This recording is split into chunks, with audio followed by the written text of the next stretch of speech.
a lot of us don't have any idea what it means. And joining us now is Maher, the founder of M7 Innovations, to break this down. So what is Web3? Give us an easy breakdown.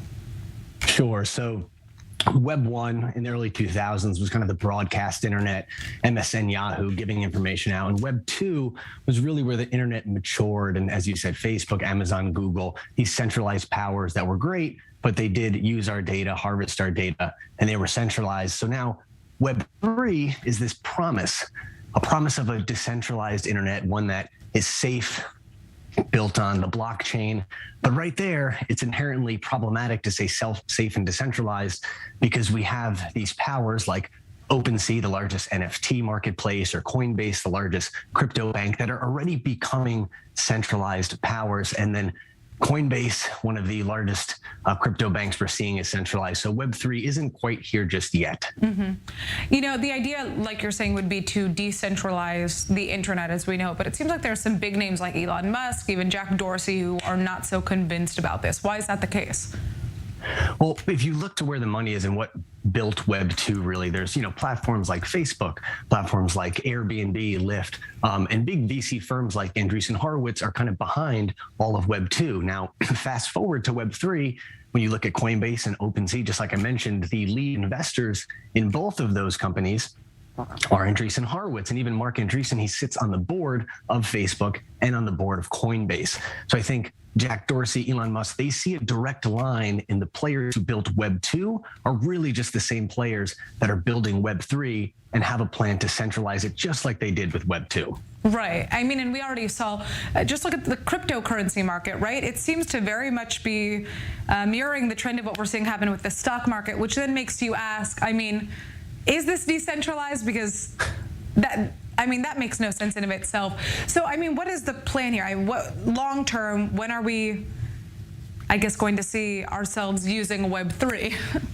Well, it's a great question. And I think the reality is we're probably going to be in Web 2.5 for about a decade. Now, if I'm optimistic about it, Web 3 is directionally correct. Just like the internet was directionally correct in 2000, we just didn't have technology and we didn't have the consumer behaviors yet to catch up. And we're kind of in that same space that there is a ton of promise in Web 3. There's a ton of promise in fandom, community, owning our own data. And we are absolutely directionally correct. The problem is we're not there yet. And especially us as humans, technology is reductive for us. We can speak to Alexa and all of a sudden we can have our lights on.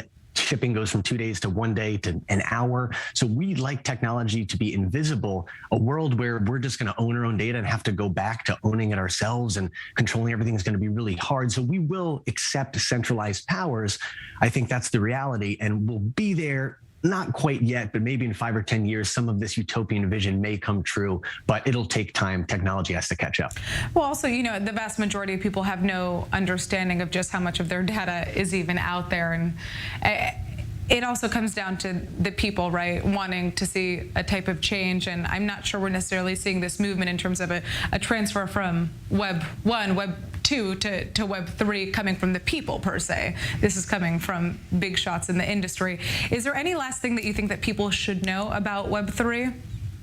I think the reality is we love to put titles on things, but we're just talking about the internet. It's always evolving. It's a constantly changing organism in and of itself based in technology. So I think, to your point, data is important. We want to be aware of what's happening. I think governments have to embrace this and start to understand how to regulate it, not have an antibody effect and think that they want to stay away from it. But educate yourself. It's the best way to do it. Anyone who says they're a pure Web3 expert, it's so new, it's so day one that no one's truly an expert. You really just have to be in it to finally get there. All right. Well, I'd like to thank you so much for joining us. Really fascinating, a great breakdown for those of our viewers who are still trying to wrap their heads around this term that we keep on hearing everywhere, Web3. I hope that we'll have you back on soon with more breakdowns just like this one.